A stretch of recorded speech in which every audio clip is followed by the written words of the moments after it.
दोस्तों एक भाई साहब का कमेंट आया था कि सर आप पंजाब नेशनल बैंक के उन्नति सेविंग्स अकाउंट्स को कंपेयर करिए पंजाब नेशनल बैंक बीएसबीडीए अकाउंट्स यानी कि प्रधानमंत्री जनधन योजना सेविंग्स अकाउंट्स के साथ में, कि इन दोनों ही सेविंग्स अकाउंट्स में से कौन सा सेविंग्स अकाउंट्स ओपन करवाना चाहिए। इसके अलावा दोस्तों इन सेविंग्स अकाउंट्स के ट्रांजेक्शन लिमिट क्या होते हैं, इसके साथ साथ इन दोनों ही सेविंग्स अकाउंट्स में डिफरेंसेस क्या होता है। तो दोस्तों बेसिकली आज का ये पूरा वीडियो इसी के ऊपर होने वाला है, तो दोस्तों वीडियो को बिल्कुल भी स्किप मत करिएगा। दोस्तों जानकारी के लिए हम आप लोगों को बता दें कि Punjab national bank government sector का बैंक है। इसके अलावा दोस्तों पंजाब नेशनल बैंक में आप लोगों को मोबाइल बैंकिंग और इंटरनेट बैंकिंग का फैसिलिटीज देखने को मिल जाता है। दोस्तों अगर हम पैसे सुरक्षित होने की बात करें तो दोस्तों पंजाब नेशनल बैंक की नहीं बल्कि इंडिया में जितने भी बैंक हैं सभी के सभी बैंक डीआईसीजीसी से इंश्योर होते हैं। डीआईसीजीसी का पूरा नाम है deposit insurance credit guarantee corporation, जो कि आरबीआई की एक सब्सिडी बॉडी है जिसके अंतर्गत हर बैंक के हर कस्टमर को 5 लाख रुपए तक का इंश्योरेंस बिल्कुल फ्री में प्रोवाइड किया जाता है। दोस्तों अगर आपने किसी भी बैंक में अपना सेविंग्स अकाउंट ओपन करवा रखा है और वो बैंक अपने लाइफ में कभी भी डूब जाता है तो ऐसे केसेस में आप लोग का 5 लाख रुपए तक का अमाउंट बिल्कुल आसानी तरीके से मिल जाएगा। इसके अलावा दोस्तों आप पंजाब नेशनल बैंक में चाहे तो बीएसबीडीए अकाउंट ओपन करवाओ या फिर उन्नति सेविंग्स अकाउंट ओपन करवाओ, इन दोनों ही सेविंग्स अकाउंट्स के ऊपर Punjab national bank chequebook passbook ATM card offer करता है। इसके साथ साथ दोस्तों अगर हम बात करें रेट ऑफ इंटरेस्ट की तो Punjab national bank savings accounts के ऊपर 2.70% पर एनम का रेट ऑफ इंटरेस्ट ऑफर करता है। वहीं पर अगर आप 1 ईयर का एफडी ओपन करवाते हो तो ऐसे केसेस में Punjab national bank 6.80% per annum का rate of interest 1 year FD के ऊपर प्रोवाइड करता है और सीनियर सिटीजन को 7.30% पर एनम का रेट ऑफ इंटरेस्ट ऑफर करता है। वहीं पर दोस्तों सुपर सीनियर सिटीजन को 7.60% पर एनम का रेट ऑफ इंटरेस्ट ऑफर करता है। दोस्तों यहां पर काफी सारे लोगों का एक कमेंट होगा कि सर यहां पर हमको ये बताइए कि पंजाब नेशनल बैंक में ये सुपर सीनियर सिटीजन क्या होते हैं। तो दोस्तों ये सुपर सीनियर सिटीजन ये बैंक के स्टाफ होते हैं। जैसे कि कोई बैंक में काम कर रहा है पंजाब नेशनल बैंक में और वो रिटायर्ड हो जाता है 60 ईयर्स के ऊपर होता है तो ऐसे केसेस में उनको हम बोलते हैं सुपर सीनियर सिटीजन। तो इन्होंने इनको सुपर सीनियर सिटीजन के कैटेगरी में रखा है। ये रेट ऑफ इंटरेस्ट मैं जिस टाइम पर वीडियो शूट कर रहा हूं उस टाइम का है। इंटरेस्ट रेट कम ज्यादा होता रहता है तो हो सकता है जब आप लोग वीडियोस देख रहे हो उस टाइम पर इंटरेस्ट रेट बढ़ गया हो या फिर कम हो गया हो, तो हम यहाँ पर कुछ कह नहीं सकते हैं। इसके साथ साथ दोस्तों अगर हम बात करें एलिजिबिलिटी क्राइटेरिया की तो आप इन दोनों ही सेविंग्स अकाउंट्स को 10 ईयर से ओपन करवा सकते हैं। हालांकि जब आप 10 ईयर से इस सेविंग्स अकाउंट्स को ओपन करवाते हैं तो वो अकाउंट पूरी तरह से माइनर के कैटेगरी में होता है और उसको पेरेंट्स मेंटेन करते हैं।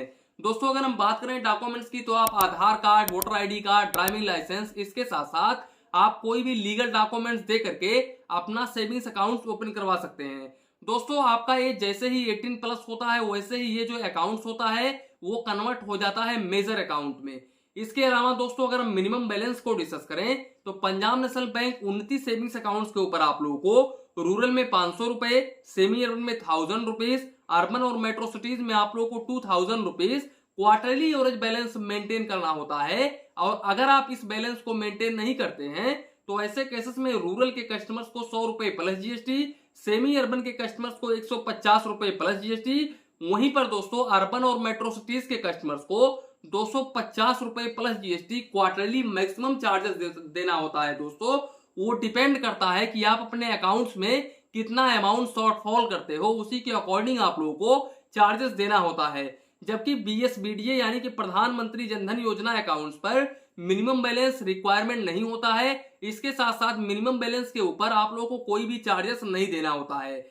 इसके अलावा दोस्तों पंजाब नेशनल बैंक में आप लोगों को इन दोनों ही सेविंग्स अकाउंट्स के ऊपर एसएमएस अलर्ट चार्जेस 15 रुपए प्लस जीएसटी क्वार्टरली मैक्सिमम प्रति 3 महीने में देना होता है। दोस्तों इसके साथ साथ अगर हम चेकबुक को डिस्कस करें तो दोस्तों यहाँ पर पंजाब नेशनल बैंक उन्नति सेविंग्स अकाउंट्स के ऊपर 20 पेज का चेक बुक पर फाइनेंशियल ईयर बिल्कुल फ्री में ऑफर करता है।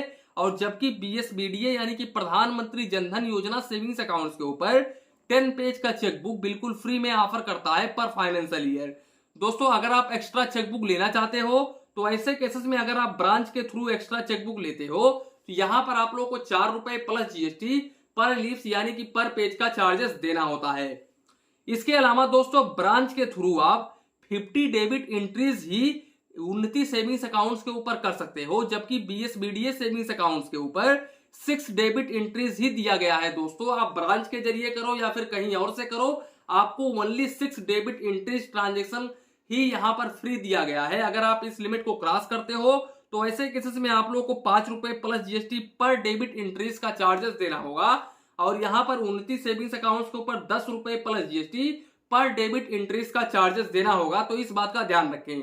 दोस्तों यहां पर काफी सारे लोगों का एक कंफ्यूजन होगा कि सर अगर हमारा उन्नति सेविंग्स अकाउंट्स है और हम मोबाइल बैंकिंग के जरिए 60-70 ट्रांजेक्शंस करते हैं तो क्या इस 50 ट्रांजेक्शंस में ये काउंट होंगे? तो दोस्तों ऐसा बिल्कुल भी नहीं है, ये मैंने ब्रांच ट्रांजेक्शन बताया है।